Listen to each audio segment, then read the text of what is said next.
Hey guys, welcome back to my channel.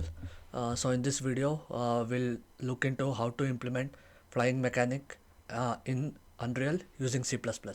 So I have a default third person template which I've already installed, and if you open the parent class, which is the third person character, so this is how the C++ of that particular class looks at. Let's duplicate the input action which already is in the default one. So we'll rename this to, from look action we'll rename it to fly action. So this is basically to add inputs to the system. So once you have the fly action, we'll go back to C++ and we'll bind action to this particular method. So let's just we already have a bind action, so let's just copy that, paste it, and then change the method name to fly. So for this we need to have a fly method which is similar to look.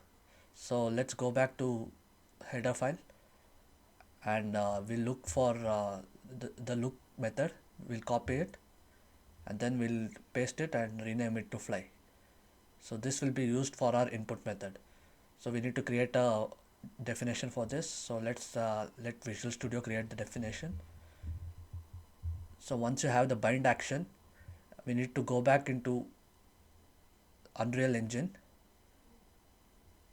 So before doing that, let's compile the game again, compile the engine, sorry, compile and run it again.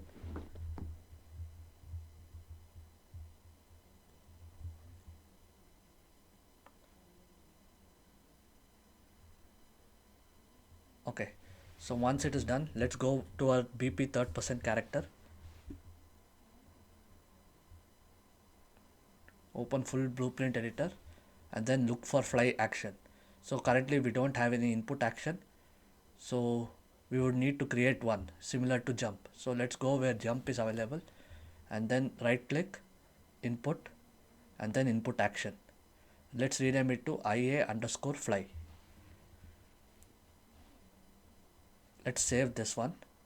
Now let's go to our enhanced input mode where we need to include this. Before that, we'll change this to change the value type to float, axis 1D float. Save it. Now let's open IMC default, which is the input action. Before doing that, we'll open the fly action and then assign fly action here to IA fly. Compile and save it. And we'll change the braking to 200 value.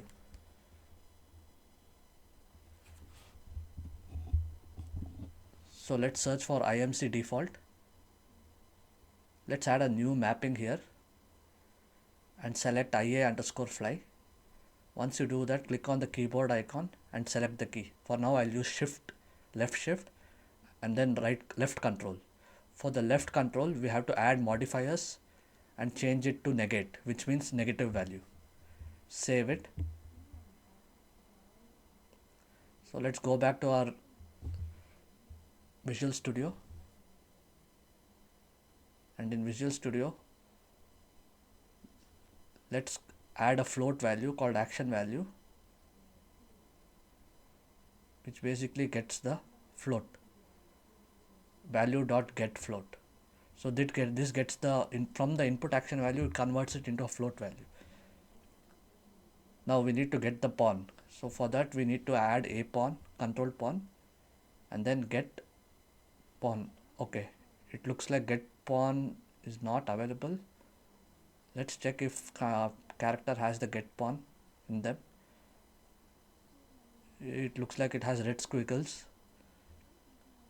which means it might not contain the pawn. So we would need to get the controller, and then from controller we would need to get the pawn. So for that, let's do one thing. We will do get controller,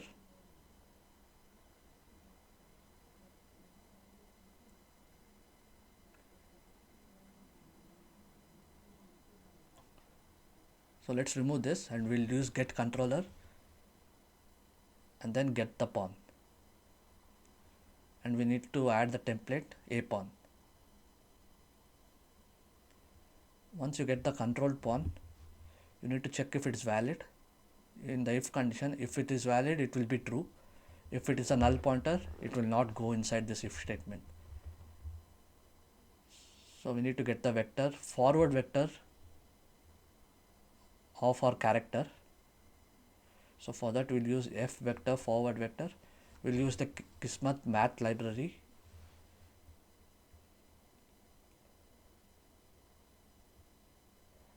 Get forward vector, and we'll pass in the control pawns rotation, which is get control rotation, and then multiply it with 0.001 f. So once you have the forward vector, okay, it looks like Kismet library is not included, so we need to go to the header of Kismet library, copy the full path, go back into our character and include it in our CPP file.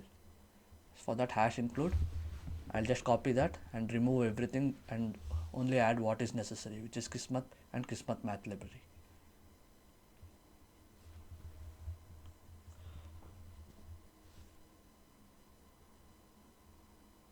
Okay, so now we have the forward vector. The next step is to get the control pawn, add movement input, and with the forward vector we'll create a f vector inside the movement input and pass in the forward vector x value, the second parameter will be forward vector y value, and the third parameter will be the input value, not the forward vector z value but the action value which we just got it from the input. And then we'll do an absolute for the scale value. This is for the scale value. We'll do an absolute of action value. It should not be a positive or a negative value. It should always be positive, the scale value. So once you have that in, let's run the game again.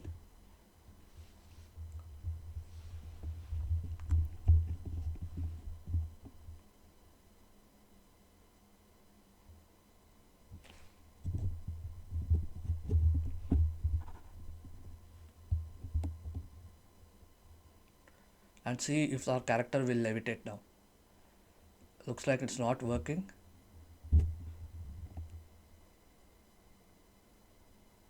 Let's go back to our Visual Studio, add a debug point. It looks like it's hitting the method. There must be something else happening here. Okay, it looks like we'll get the character movement and we will get the movement mode. It looks like the character is not set to a flying movement mode, so that's the reason he's not levitating. So let's test it out with just setting the fly mode, movement mode to flying of the character movement. Let's run the game again.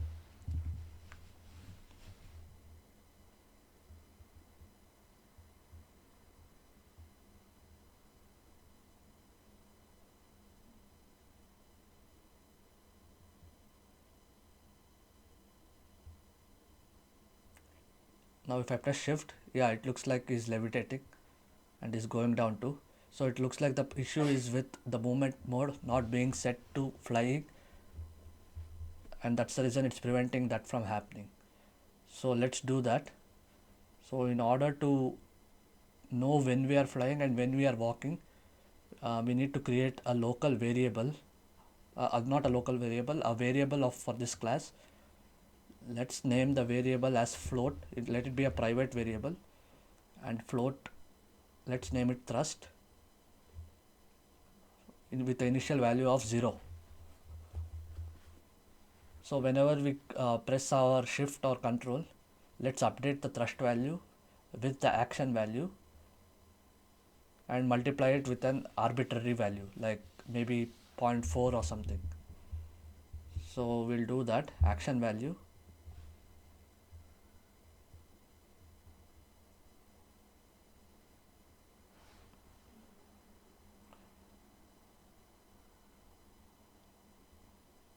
into 0.4 f, and then we'll add thrust to it. So action value into 0.4 f, so that should be good enough. And then we'll check if the thrust is, so before doing that we need to like clamp the value between 0 and 100. So let's clamp it to 0 and 100 so that it doesn't go too positive or it doesn't go like full negative. So once you clamp it,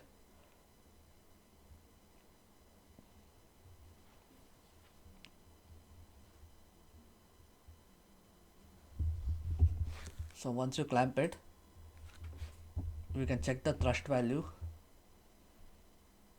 if it is greater than 80, and then if it is true, we'll set the movement mode to flying. Before setting the movement mode to flying, we need to check if the movement mode is still in a walking state. So for that, let's get the movement mode. I don't think we have a method for get movement mode. It's a direct access to the variable. So for that, we need to get rid of the get. Movement mode, let's just name it movement mode, and then check if it is equal to walking.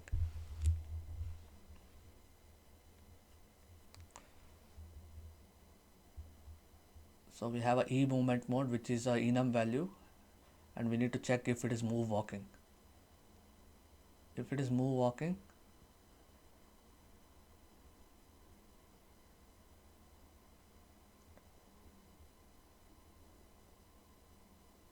then we set the movement mode to flying.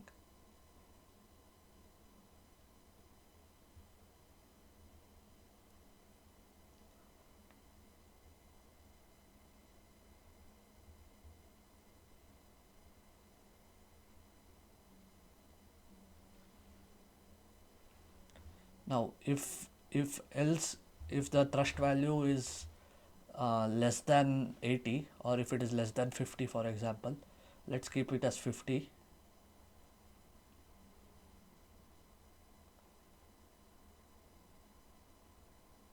Then we need to check if we are in flying mode.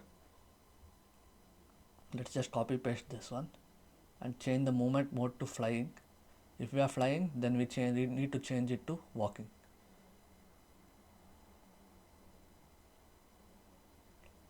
Let's run the engine again.